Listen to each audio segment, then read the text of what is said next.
Hey guys, welcome back to my Leverly channel, and today I decided that I was going to introduce the music side of the channel and talk about some of my favorite artists and why I love them or why they may hold a special place in my heart.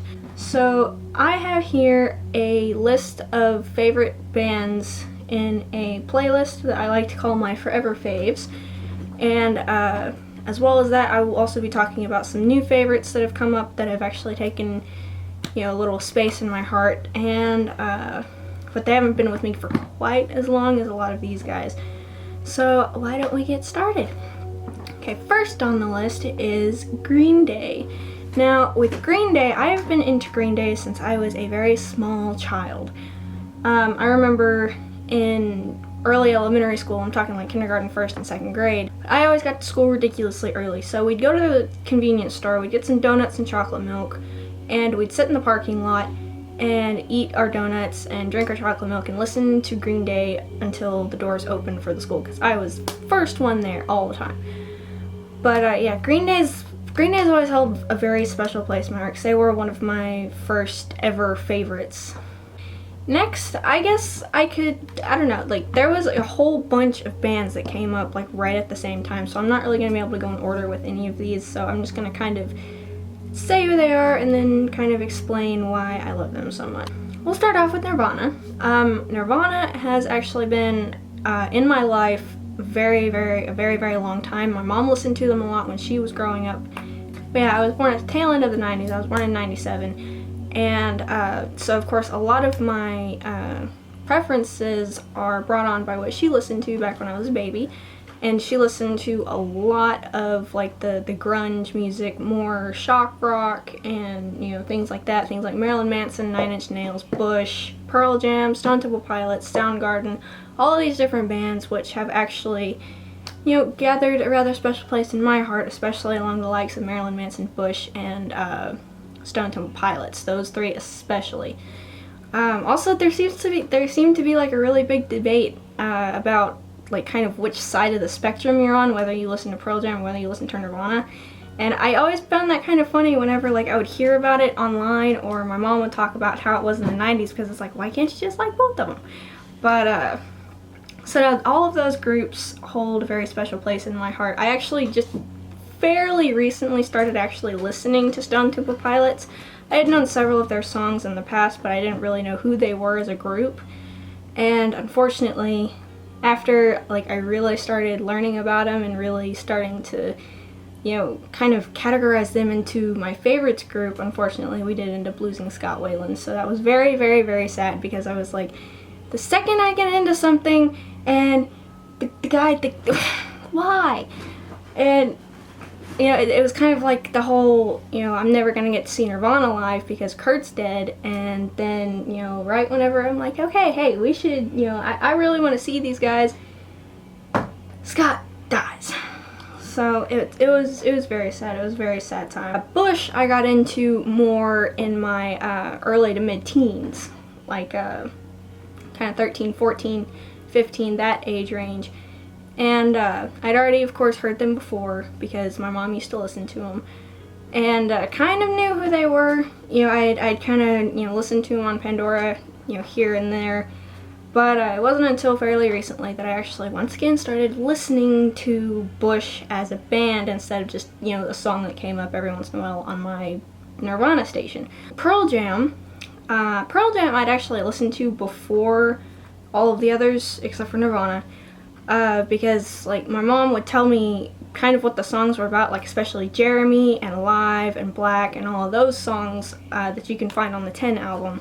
All of these songs, they were very important. They were very prevalent to a lot of either people's emotions or current events, or anything like that. And so that was one of the bands that I actually listened to early on, and they are also one of my favorites. Next, we're going to talk about Evanescence.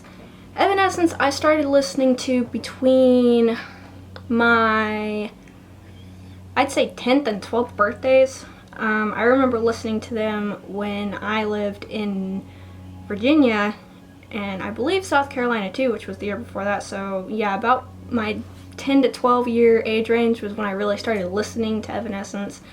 And the first album I started with was The Open Door, and one of my favorite songs, like right off the bat, was Weight of the World.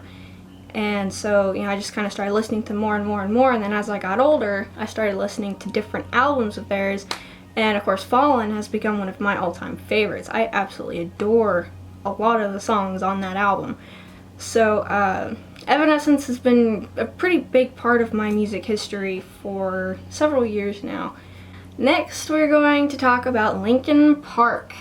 Now, Linkin Park is fun because I started listening to Linkin Park when I lived in Virginia, and I was 10 and 11 at this time, which is funny because I look back and I always think that I'm so much older, but then I remember that I was in the 5th grade. But I was 10 to 11 years old, and one of my first occurrences with Linkin Park, my mom was the one that introduced me to them because she had found one of her old Linkin Park albums, and she decided that she was going to share this with me, and I loved it. But I had a friend who was a couple years older than me, and we rode the bus together, and I was best friends with his little brother who was in my grade. And he used to listen to Linkin Park and the Cranberries and Evanescence and all this stuff, and so I was like, hey, we have the same music tastes, let me share. So what we used to do was me, this guy, and his little brother, we'd have little rap battles on the bus using A Place for My Head by Linkin Park on the Hybrid Theory album.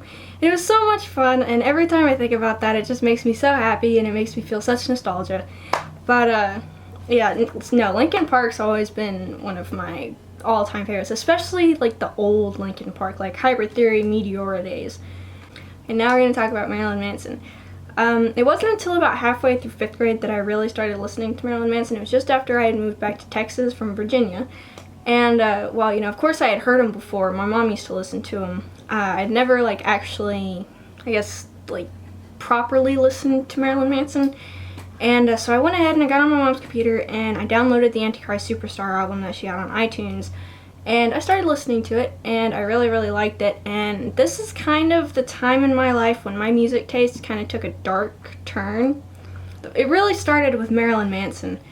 And so I would, just kind of sit there and I just kind of listen to it.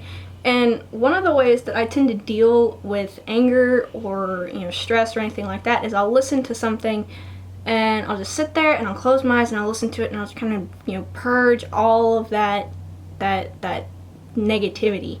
So that's really what I started doing with Marilyn Manson's music, and I absolutely loved it. Next, we're going to talk about Alice in Chains. Alice in Chains, once again, one of those 90s grunge bands, but they were definitely more on the dark side of 90s grunge music. And still to this day, I absolutely love it. Alice in Chains is definitely one of my all-time favorite bands. I've been listening to them forever, since about 6th grade. I was particularly drawn to their sound, so I started just completely, I went full throttle into Alice in Chains. It actually kind of worried my mom a little bit. She was like, hey, that's a lot of, kind of deep, heavy subject matter going on in there. I don't know if you should be listening to this.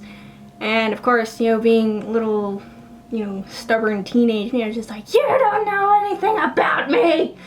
You're not my real mother! I never said anything like that, but it was kind of along those lines. But, I still, just kind of kept it up along with all my Linkin Park and Marilyn Manson and, all this other stuff. And, yes, Alice in Chains was kind of my, I don't know, I guess you could say it was kind of my staple for a few months, I would say. And I still listen to them quite often. Next up we have Shinedown. Here we go. Oh my god. Shinedown was the first band of mine that I had actually discovered myself, and I was so proud of myself. I drove my mom crazy about it. I had, a hoodie, I had, I think, a shirt or two, I can't remember, and this was they weren't as popular as they are now, especially back in those days. I think they were just gaining their popularity because it was, I believe, around the time that Sound of Madness and Second Chance came out. So, they were just starting to really, become more mainstream and more popular. And at that time, there really wasn't a whole lot of merch available, so we had to go through the website to get all the merch, and it was pretty expensive, and it was funny. But no, they were the first band that I discovered all by myself, and I was so excited because I was like, hey, look, I'm actually turning into my own person here. Look at what I found. And it was so funny because I remember, like, I would sit there, and every time that I would listen to it, I would just be like, yeah, I discovered this band. Look at how freaking cool I am. And it was so funny. But no, Shinedown is definitely one of the biggest parts of my musical career, my musical life. Because I was stuck on Shinedown for a good 2 to 3 years. And I didn't really care for too much of the newer stuff, like especially when they produced their 4th and I think their most recent album is their 5th one. I can't remember off the top of my head. But my all-time favorite album of theirs is, of course, their debut album, Leave a Whisper. Okay, I got the Live from the Inside kind of concert live thing. And I thought that was the coolest thing ever, and I had such a crush on Brent Smith, it was unreal. But I got that live, and I remember feeling so betrayed because I missed out on the time that Jason Todd and Brad Stewart were still in the band, and they were replaced by Zach and Eric, and I was like, no, I missed out, no, I'm not a true fan. And it was so dumb, but I look back on those times with such fondness because I was such a little fangirl.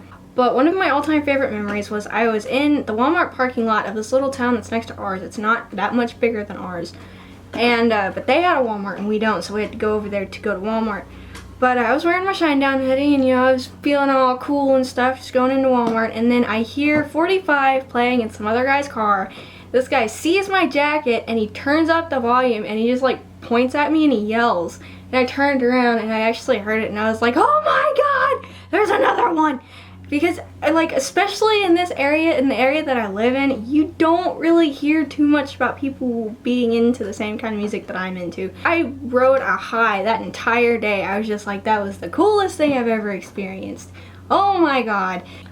Okay, so now that we've gotten, like, the old school favorites out of the way, you know, the ones that were with me for, I guess, the longest amount of time, now we're going to start getting into more of the new favorites, things that I've discovered fairly recently.